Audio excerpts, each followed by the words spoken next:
A mensagem chegou às 15h47 de uma terça-feira. Grupo da família no WhatsApp, 17 membros. Anúncio da minha mãe. Jantar em família este sábado, às 18h. Todo mundo, por favor, venham. Temos uma notícia incrível sobre a promoção da Juliana. Juliana, minha irmã mais velha, a filha de ouro, aquela que fazia tudo certo. Eu encarei o celular no banco de trás de um Uber a caminho de uma reunião de diretoria. Minha assistente havia marcado semanas antes. Não podia perder. Digitei de volta. Não vou conseguir. Compromisso de trabalho. As respostas vieram imediatamente. Juliana, claro que você não pode. O que poderia ser mais importante que a família? Mãe, Helena. Este é o grande momento da Juliana. Certamente seu empreguinho pode esperar. Meu irmão, estou rearranjando toda a minha agenda. Você não consegue fazer o mesmo? Pai, muito decepcionado com você, Helena. Coloquei o celular na bolsa. Aprendi anos atrás que explicar era inútil. Eles já haviam decidido sobre mim há muito tempo. O jantar de sábado aconteceu sem mim. Passei aquela noite revisando as projeções do terceiro trimestre com o diretor financeiro. A Ponte Vida Tecnologias estava prestes a fechar a rodada Série D, R, 7 bilhão, valuation subindo para R, 9 bilhões. Faltavam 3 meses para lançarmos nosso sistema revolucionário de monitoramento cardíaco que mudaria o cuidado pós-cirúrgico. Mas minha família não sabia nada disso. Para eles, eu trabalhava com tecnologia de saúde. Fosse lá o que isso significasse. Começou quando eu tinha 23 anos. Recém-formada pela USP com dupla graduação em Engenharia Biomédica e Ciência da Computação. Fui recrutada por 6 empresas, ofertas entre R, 900 mil e R, 2 milhão por ano. Em vez disso, escolhi uma startup pequena de dispositivos médicos em São Paulo. Salário, R, 380 mil. Participação, 2%. Minha família ficou horrorizada. Você está jogando fora sua formação, disse meu pai no jantar de domingo. Ele era gerente regional de vendas de uma empresa farmacêutica, ganhava R, 700 mil por ano. Sólido, respeitável, seguro. Formados pela USP não vão para startups, completou minha mãe. Ela dava aula de química no ensino médio. Juntos, eles ganhavam cerca de R, 1 milhão. Tinham casa própria, plano de previdência, faziam tudo conforme o manual. Juliana havia se formado na Unicamp 2 anos antes com administração. Conseguiu vaga como analista de produto associada numa distribuidora média de suprimentos médicos. Começou com R, 340 mil. Quando me formei, ela já ganhava R, 410 mil como sênior. Sua irmã tem benefícios. Minha mãe me lembrava sempre. Plano de saúde, previdência privada com matching, férias remuneradas. O que você tem? Eu tinha participação numa empresa que ninguém conhecia. Opções de ações que talvez valessem 0. Dias de 16 horas num galpão transformado em escritório. Marmita 4 noites por semana. Mas eu acreditava no que estávamos construindo. O fundador, Dr. Silva, havia perdido a esposa por uma complicação pós-operatória que deveria ter sido detectada antes. Passou 8 anos desenvolvendo um sistema de monitoramento sem fio, capaz de prever eventos cardíacos antes que se tornassem críticos. A tecnologia era brilhante. A execução era caótica. Mas estávamos em algo real. 3 anos depois, aquela startup foi adquirida por uma grande empresa de dispositivos médicos por R, 900 milhões. Meus 2% viraram R, 18 milhões após impostos.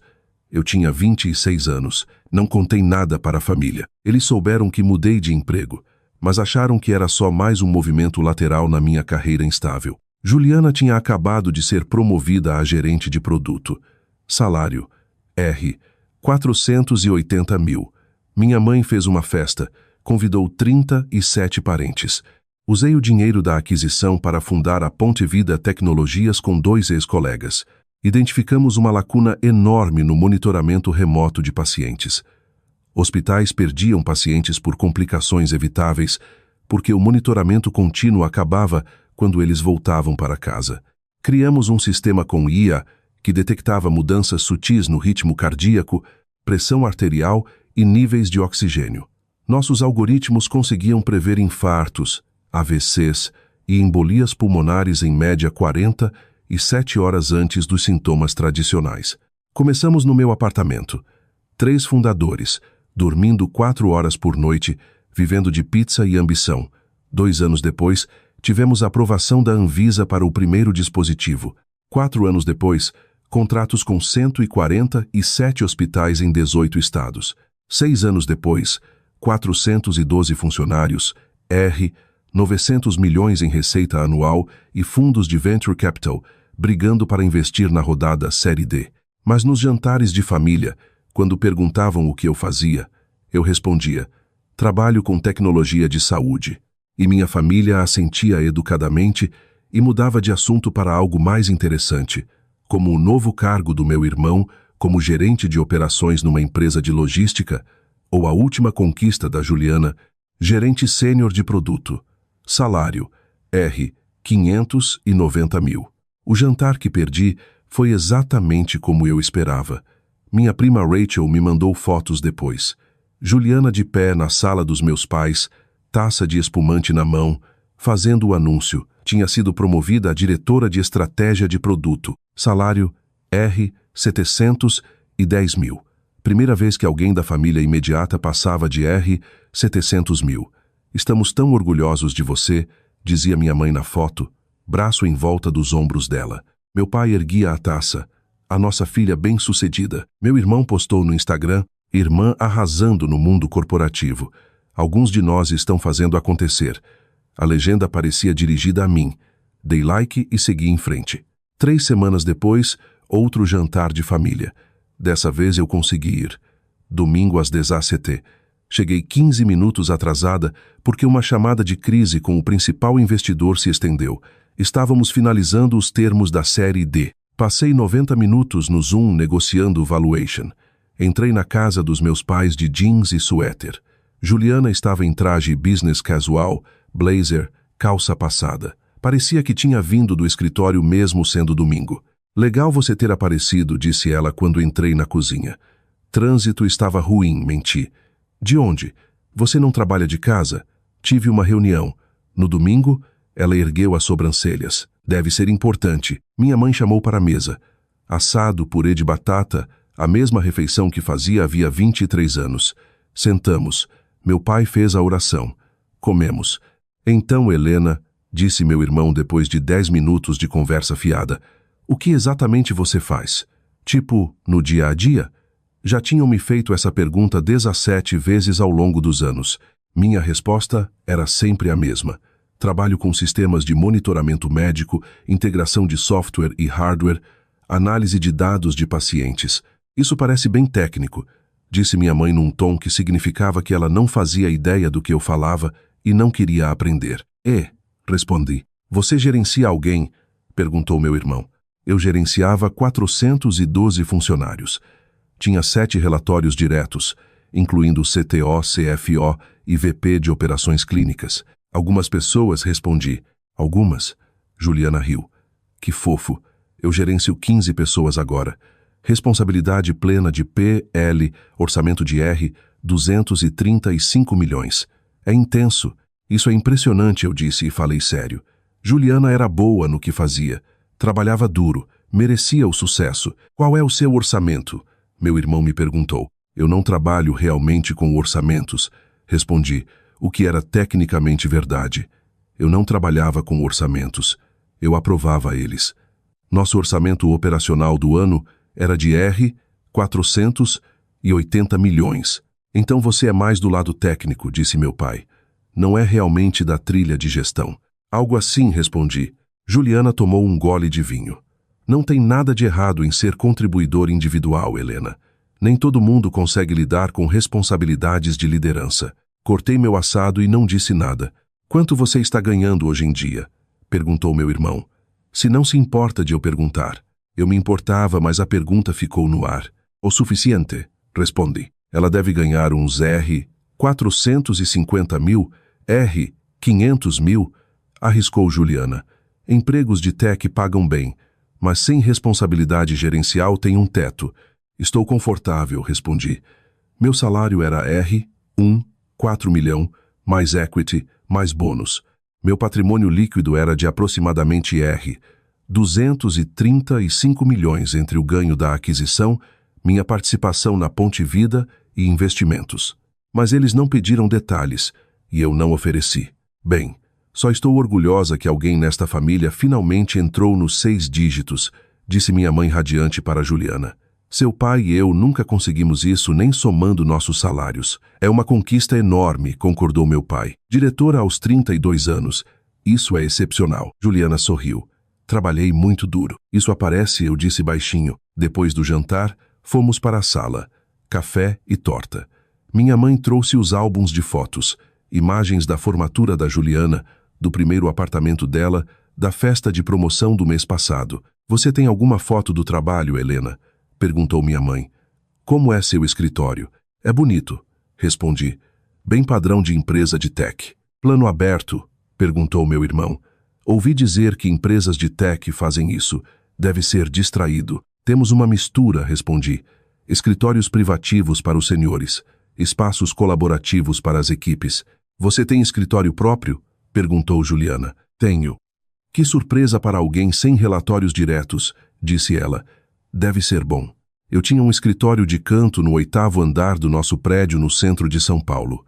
Janelas do chão ao teto. Vista da Avenida Paulista. Meu nome na porta.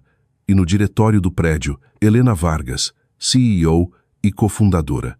Mas eles não perguntaram, e eu não contei. O convite chegou 6 semanas depois.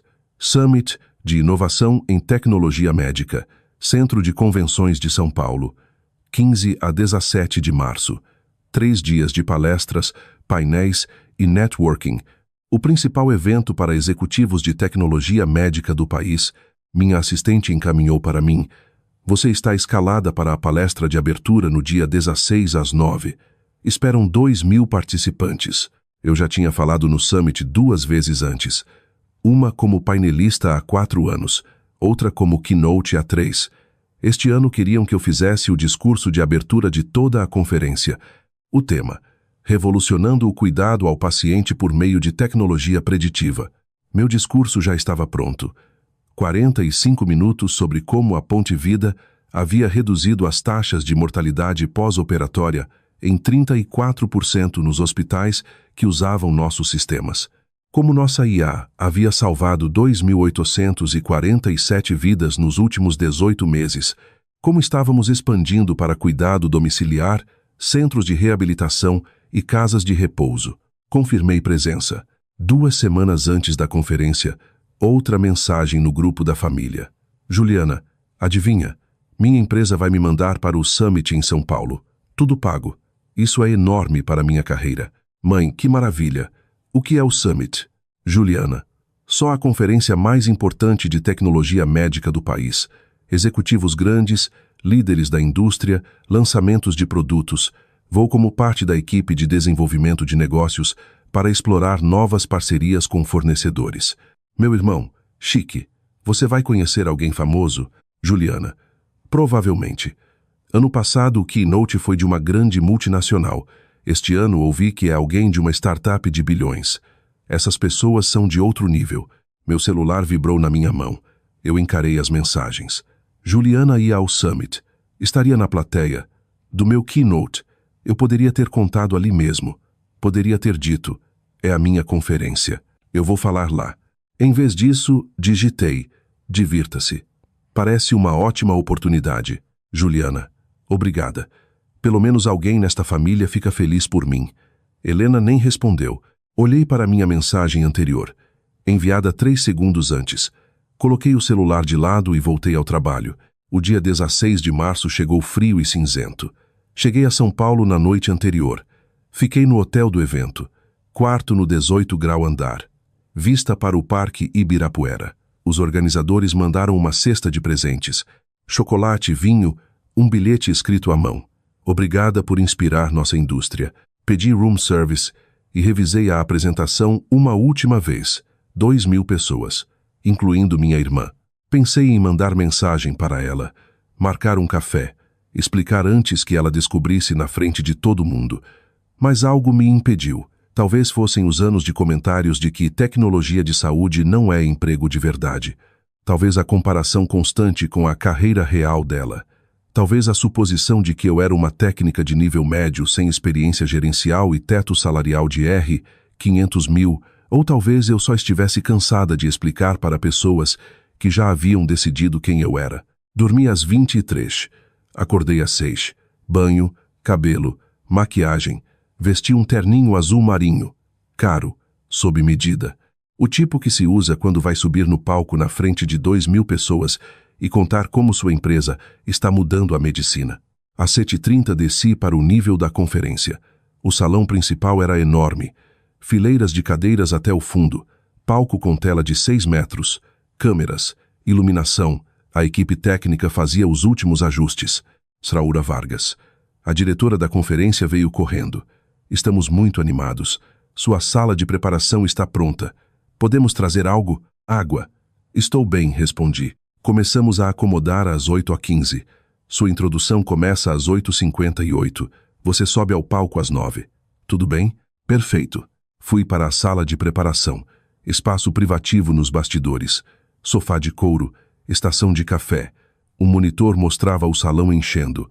Às 8h20 as pessoas começaram a entrar. Centenas. Crachás pendurados no pescoço. Ternos e business casual.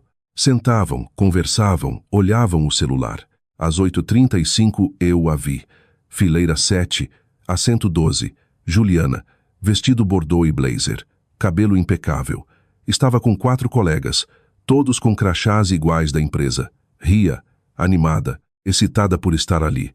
Não fazia ideia. Minha assistente bateu na porta. 5 minutos. Sra Vargas. Levantei. Alisei o terninho. Chequei o reflexo uma última vez. A diretora apareceu. Pronta? Pronta. Ele me levou até a entrada lateral do palco. As luzes estavam diminuindo no salão. A tela atrás do palco mostrava o logo do Summit.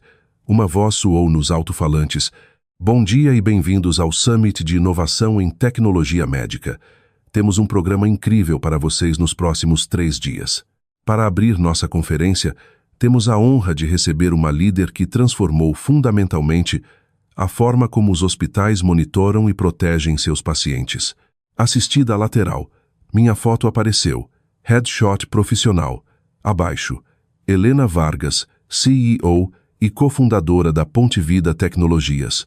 Depois de dupla formação pela USP em Engenharia Biomédica e Ciência da Computação, Helena Vargas fundou a Ponte Vida Tecnologias há 7 anos com uma visão revolucionária. E se pudéssemos prever emergências médicas antes que acontecessem, vi Juliana na fileira 7.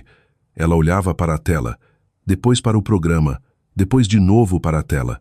Hoje a tecnologia de monitoramento preditivo da Ponte Vida é usada em 147 hospitais em 18 estados.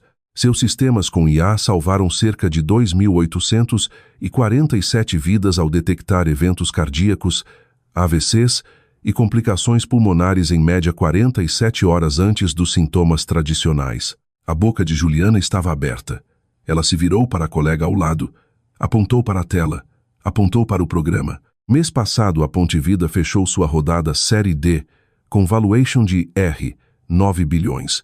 Sob a liderança de Helena, a empresa cresceu para mais de 400 funcionários e R$ 900 milhões em receita anual. Ela foi nomeada pela Forbes 30 Under 30, lista das líderes mais inovadoras da Exame e Prêmio de Excelência em Tecnologia Médica. A colega que Juliana falava pegou o celular, começou a digitar, provavelmente pesquisando meu nome.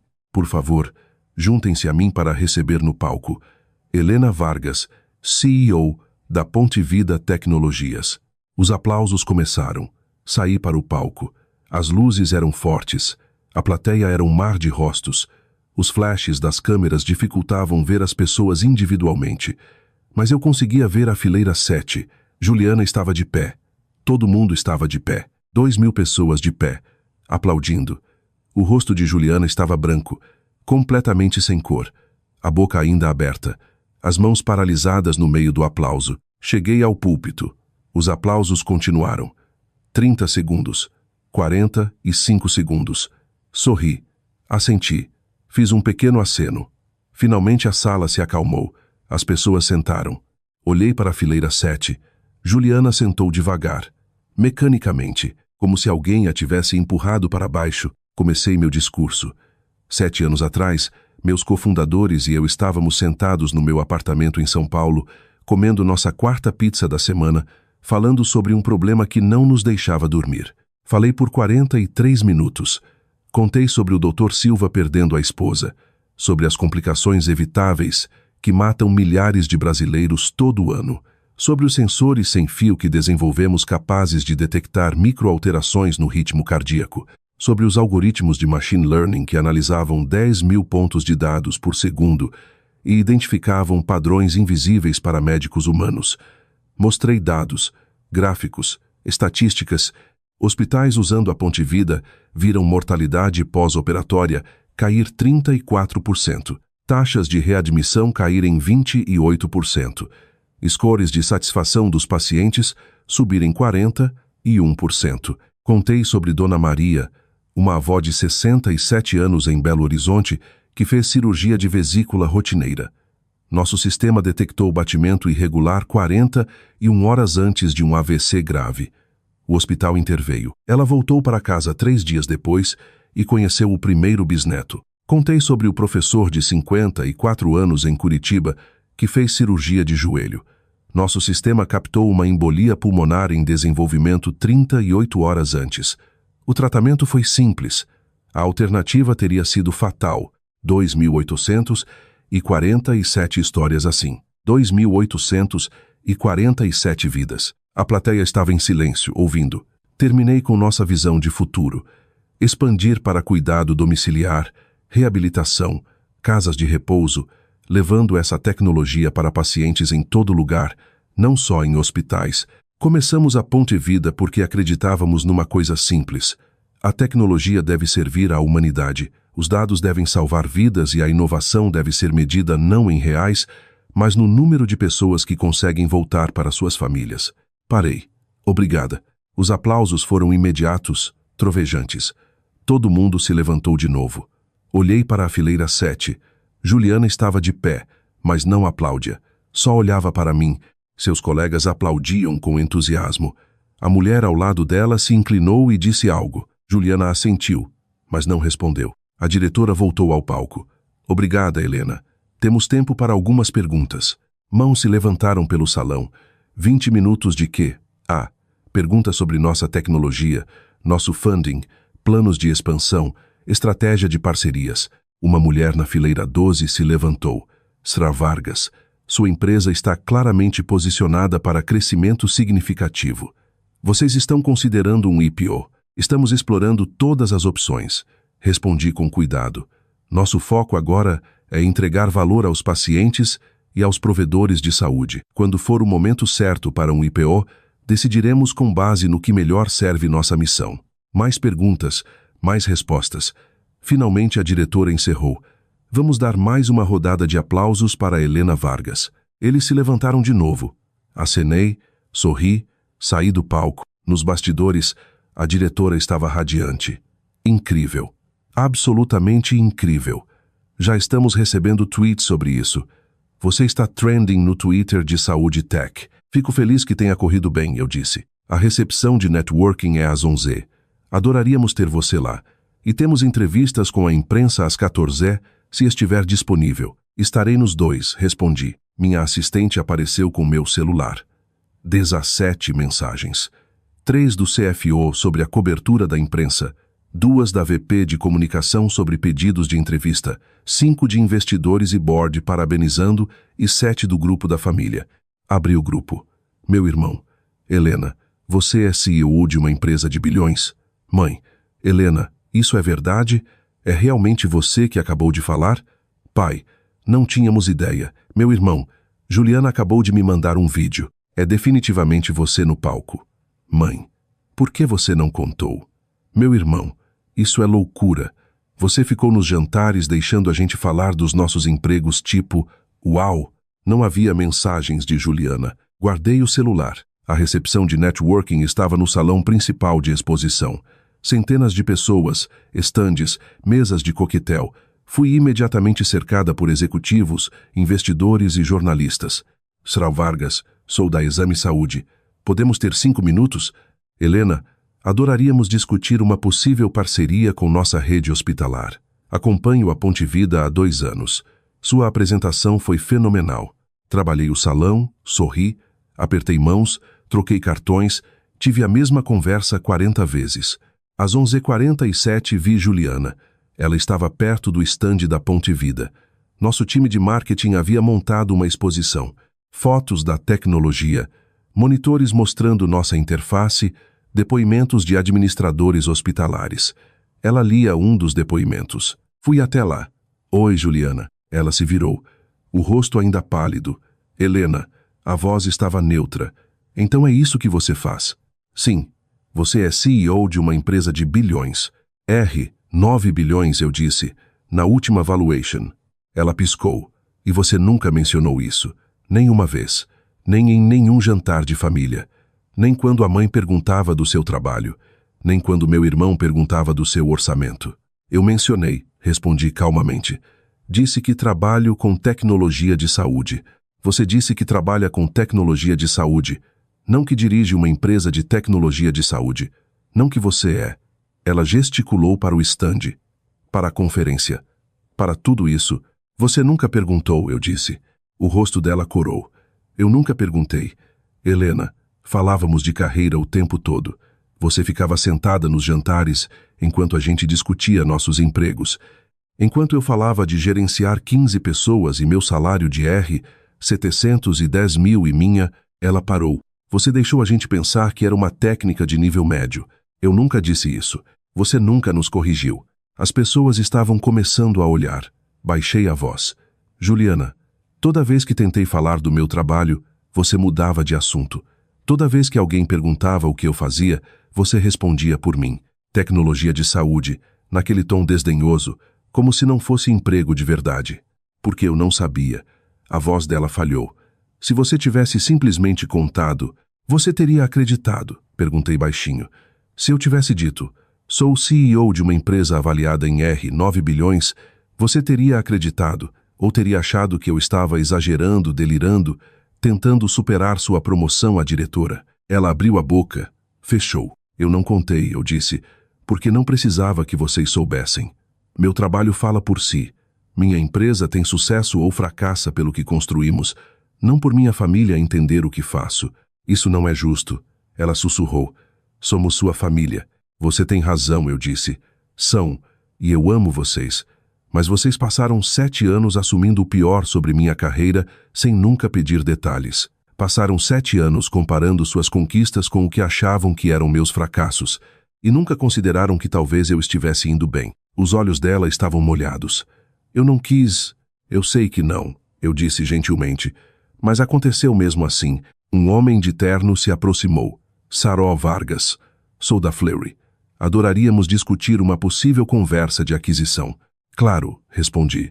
Virei-me de volta para Juliana. Preciso ir. Podemos conversar depois se quiser. Ela assentiu.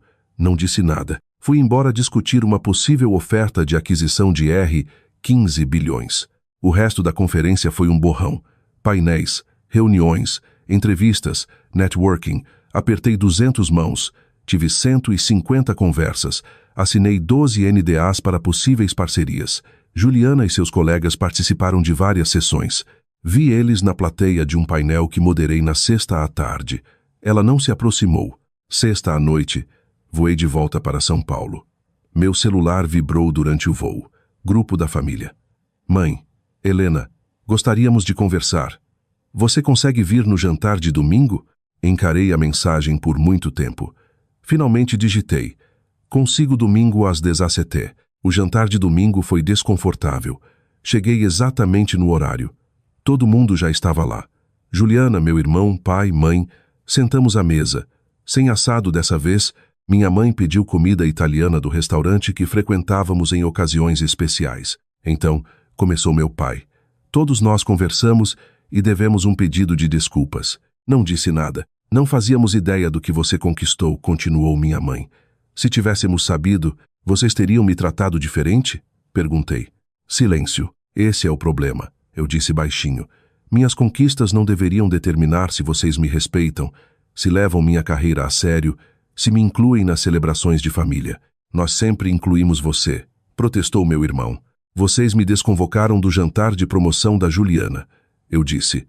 Bem, não me desconvocaram tecnicamente. Só marcaram numa noite que sabiam que eu não podia ir e depois falaram como estavam decepcionados que eu não priorizasse a família. Meu irmão olhou para o lado. Não entendíamos, disse minha mãe. Você era sempre tão vaga sobre o trabalho. Eu fui exatamente tão detalhada quanto vocês permitiam, eu disse. Toda vez que mencionava um projeto, vocês mudavam de assunto. Toda vez que tentava explicar o que estávamos construindo, vocês falavam por cima sobre a última conquista da Juliana. Aprendi a ficar quieta porque era mais fácil do que lutar por espaço em conversas onde ninguém escutava. Juliana chorava em silêncio. Não estou dizendo isso para machucar vocês, continuei. Estou dizendo porque é verdade. Vocês decidiram que eu era a fracassada, a que fez escolhas ruins de carreira, a que precisava de conselhos sobre estabilidade, benefícios e previdência, e nunca questionaram essa narrativa. Estávamos errados, disse meu pai. A voz estava embargada, completamente errados, e pedimos desculpas. Respirei fundo. Agradeço isso. Podemos recomeçar? Perguntou minha mãe. Pode nos contar sobre sua empresa? Realmente contar. E eu contei. Falei dos dias de startup no apartamento, da aquisição, da fundação da Ponte Vida, do processo de aprovação na Anvisa, do primeiro contrato hospitalar, do crescimento, dos desafios, das vitórias. Falei da rodada Série D, do valuation, dos planos de expansão. Falei dos pacientes, das vidas salvas, das famílias que ainda me mandavam cartões de agradecimento. Eles escutaram. Realmente escutaram. Quando terminei, meu irmão disse baixinho: desculpa pelo comentário sobre gerenciar 15 pessoas. Desculpa por ter me gabado do meu salário, sussurrou Juliana. Quando você estava ganhando? Quanto você ganha? Mais do que preciso, eu disse simplesmente. Você é milionária? Perguntou meu pai. Sim. Quanto de milionária? Hesitei. Os detalhes importam? Acho que não, admitiu ele. Comemos em silêncio por alguns minutos. Finalmente Juliana falou. Meus colegas na conferência não paravam de falar de você, do seu discurso, da Ponte Vida. Meu chefe me perguntou 3 vezes se eu podia apresentar. Lu, a você. Tive que admitir que nem sabia o que sua empresa fazia. Você pode apresentar, eu disse. Se quiser. Sério? Claro. Você é minha irmã. Ela começou a chorar de novo. Eu fui tão horrível com você. Você não foi horrível, eu disse. Só não sabia. Eu deveria ter sabido. Deveria ter perguntado. Eu disse gentilmente. Deveria. 3 meses depois, Juliana me ligou. Helena, tem um minutinho? Claro. O que foi? Estou pensando em sair do meu emprego. Sentei mais reta. Sério? Por quê? Porque percebi uma coisa na conferência.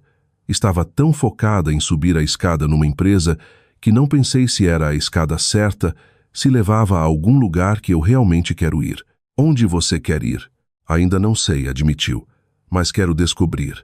E quero fazer isso sem me comparar com você, com meu irmão ou com ninguém. Quero construir algo que importe para mim. Isso é muito corajoso, eu disse. Aprendi com a melhor. Ela pausou. Você me ajuda? Não com dinheiro nem contatos. Só conselho? Perspectiva? Claro, eu disse. A qualquer hora. Conversamos por 1 hora. Sobre habilidades dela, interesses, sonhos. Coisas que nunca havíamos discutido antes porque estávamos ocupados demais comparando em vez de conectar. Quando desligamos, percebi uma coisa. A ovação de pé no Summit tinha sido satisfatória. A validação, o reconhecimento, ver minha irmã descobrir quem eu era. Mas essa conversa importava mais. Não porque ela finalmente respeitava meu sucesso, mas porque finalmente estávamos falando uma com a outra como pessoas, não como competidoras. 6 meses depois do Summit, a Ponte Vida anunciou a rodada Série ER2, 5 bilhões. Valuation R, 16 bilhões. O release saiu numa terça de manhã. Em 1 hora meu celular vibrou. Grupo da família. Mãe, vimos a notícia. Parabéns.